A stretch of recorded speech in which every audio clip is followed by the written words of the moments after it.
We're live from Paris here on France 24. Thank you for joining us. I'm Haxi Myers-Belkin. These are the day's top stories. An outpouring of grief on the streets of Buenos Aires following the death of Argentina's golden boy, Diego Maradona, the legendary footballer passing away at the age of 60. We'll be getting the latest reaction from our correspondent in Argentina. As the US sees its highest number of COVID-19 deaths in the last 6 months, authorities urge people to keep their Thanksgiving celebrations as small as possible.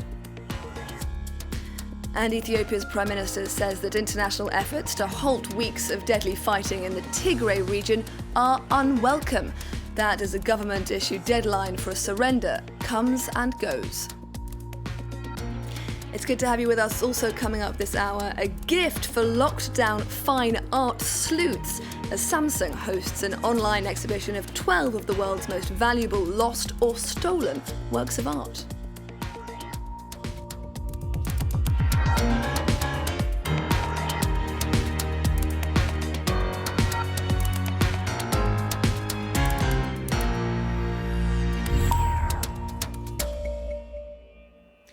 Argentina is embarking on 3 days of national mourning following the death of football superstar Diego Maradona at the age of 60 after suffering a heart attack. His body is now set to lie in state at the seat of the Argentine government. Following the news of his passing, fans poured onto the streets of Buenos Aires, praying, laying flowers and singing. Let's take a listen to some of them. No puedo creer, es una cosa increíble. Uno piensa que se puede pasar todas las tormentas que pueda haber, pero se ve que no, terminamos siendo todos mortales. Estoy súper, no, estoy digiriendo. Siento que es un mal sueño, un poco. Siento que es un chiste. Quiero creer que es un chiste. Lo primero que me dijo mi hijo de 12 años es: mamá, se murió Maradona. Y no lo podía creer. Y no lo adoraba, yo particularmente. Sin embargo, me dio pena. Totalmente conmocionado, dolorido, y te voy a ser franco, por ahí esto no lo querés sacar, pero creo que fue un gran tipo que no tuvo muy buenas relaciones a su alrededor, que se aprovecharon mucho de él. Well, for more now, we can cross to the Argentinian capital to speak with France 24's Declan McGarvey. Declan, we heard it just there, Maradona seen as something of a god in the country. What's the atmosphere been like in the streets of Buenos Aires in the past few hours? Well, it's been a roller coaster of emotions across the streets of Buenos Aires today, from shock and despair at the news of the death of Diego Maradona to a celebration of his life and various achievements. Now, I was speaking with one Argentinian earlier today who said to me that Diego Maradona meant everything to him. Another one said that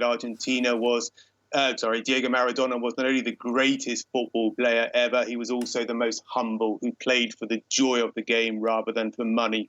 Another said, in allusion to the acknowledged excesses of Diego Maradona's life, said that I don't care what he did in his life, I only know what he did for mine.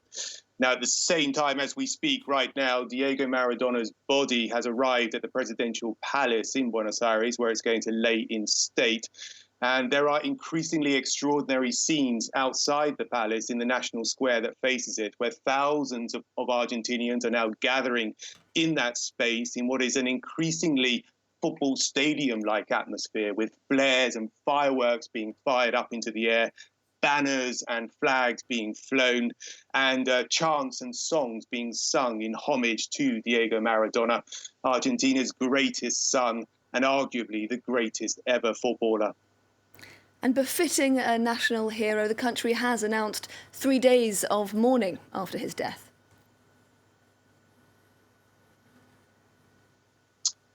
3 days of national mourning, and Diego Maradona's body is going to lay in state at the presidential palace in Buenos Aires. Now, the body has already arrived to the presidential palace, and Diego Maradona's family, including his 2 adult daughters, are going to hold a private vigil within a chapel within the palace before the doors of the palace are opened to the general public at around 6 a.m. local time this Thursday morning. Now, authorities are expecting an estimated 1 million Argentinians to descend upon the palace to try to attempt to pay their last respects to Diego Maradona in defiance of COVID restrictions within Argentina.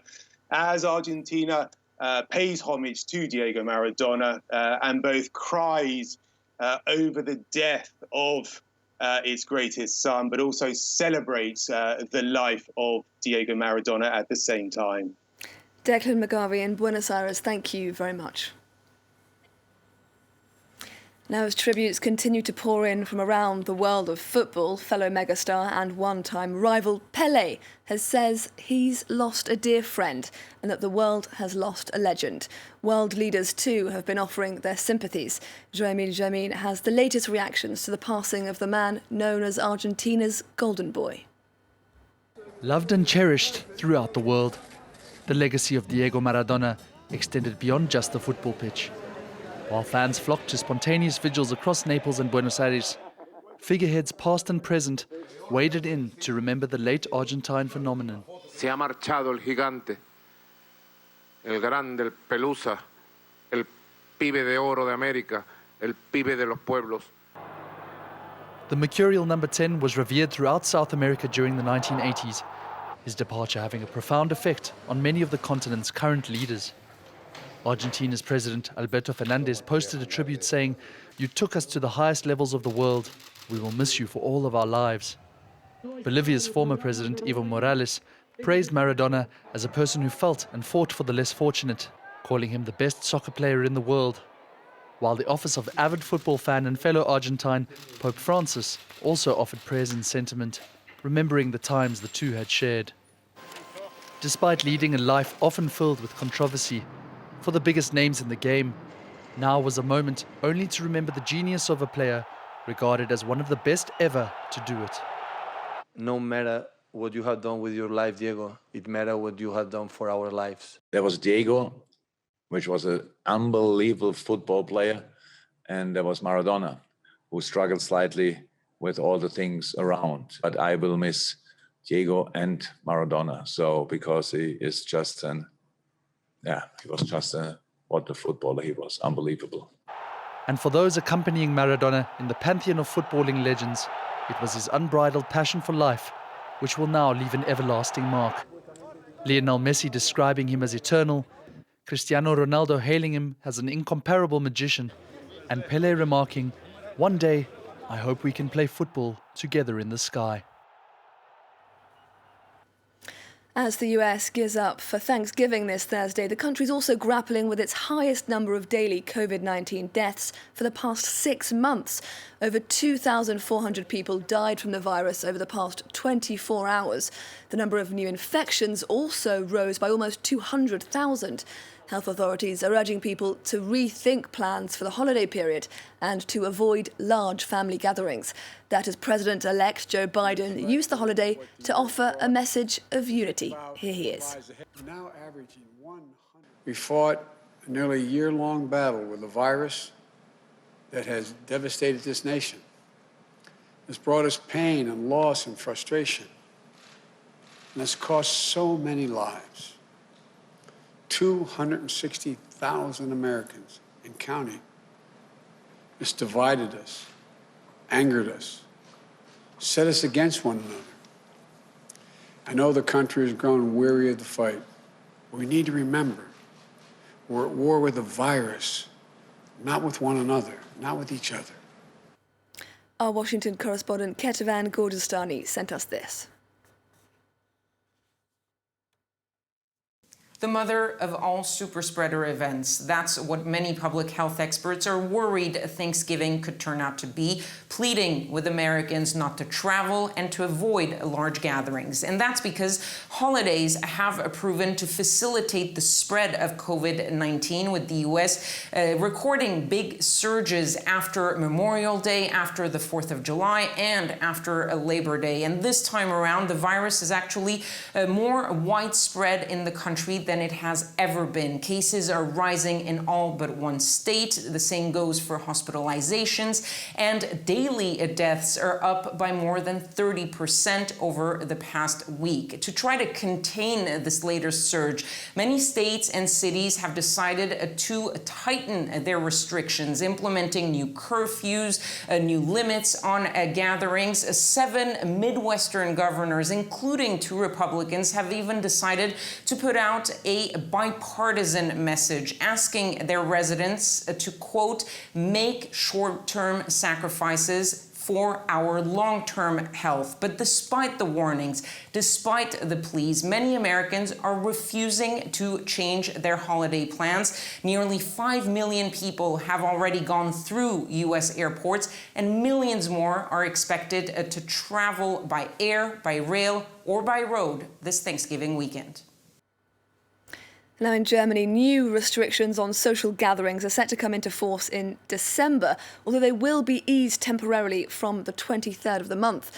The UK is also waiting to learn about the COVID-19 measures to expect once the national lockdown comes to an end next week. Here in France, meanwhile, business owners are breathing something of a sigh of relief as non-essential shops prepare to reopen this Saturday, just in time for Christmas shopping. Valerie de Kimp has the latest. This hairdresser in Bordeaux is set to reopen its doors to the public this weekend, but things will not go back to normal. The entire space will have to be reorganized. Under a strict new protocol, the salon must allocate 8 square meters for each person. At that rate, it will only be able to welcome 5 clients at a time.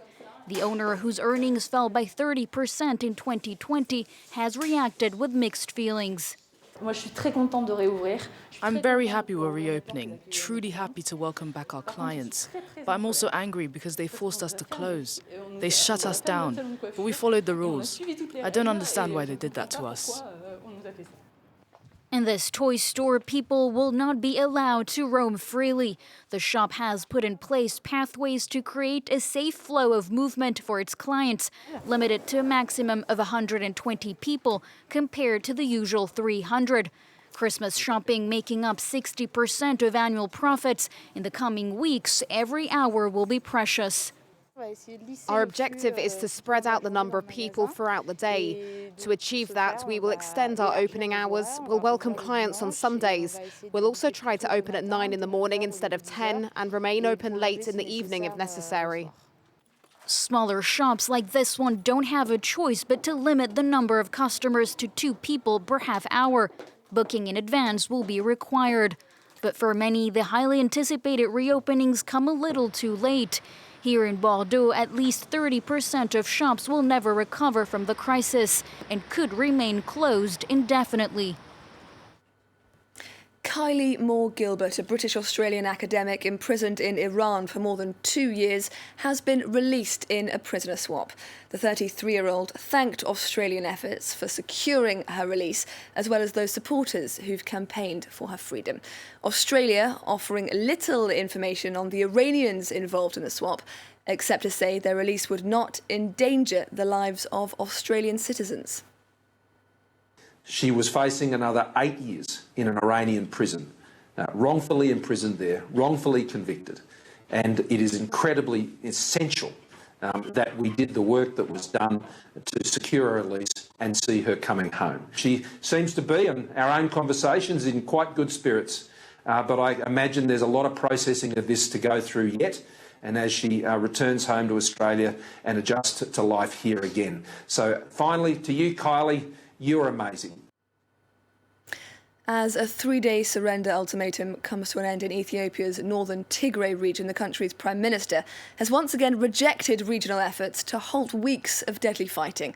That as the head of Ethiopia's state-appointed Human Rights Commission said that reports of a massacre of some 600 civilians in the town of Mai Kadra earlier this month appeared to target people of non-Tigrayan origin. Wasim Korne has the details. It's a massacre that the Ethiopian government is calling a crime against humanity. According to an Amnesty International report, an estimated 600 civilians were stabbed, strangled, and bludgeoned to death on November 9th in the Tigrayan town of Mai Kadra. The rights organization says the culprits are obvious. There was a battle, not in the town, but outside of the town, and the security forces loyal to the Tigray regional government, they lost the battle, so they retreated to the town, and that was immediately followed by this massacre. Since then, the country's state-appointed Human Rights Commission was able to travel to Mai Kadra, where it witnessed firsthand dead bodies rotting in the sun and dozens of mass graves. It appears the victims were pre-identified by ethnicity. They have personally visited the crime scene, a mass grave scene. So we've been able to get a detailed accounts of what has transpired in Mai Kadra directly from the victims and their families. The official government report blames a Tigrayan youth group as well as local police and militia. But survivors who fled the town say pro-government forces were responsible for the killings. All, though, agree on one thing: it was the Amhara residents who were targeted. The UN and human rights groups have called for an impartial investigation into the massacre, but a communications blackout and restrictions on movement make it impossible in the short term. A reminder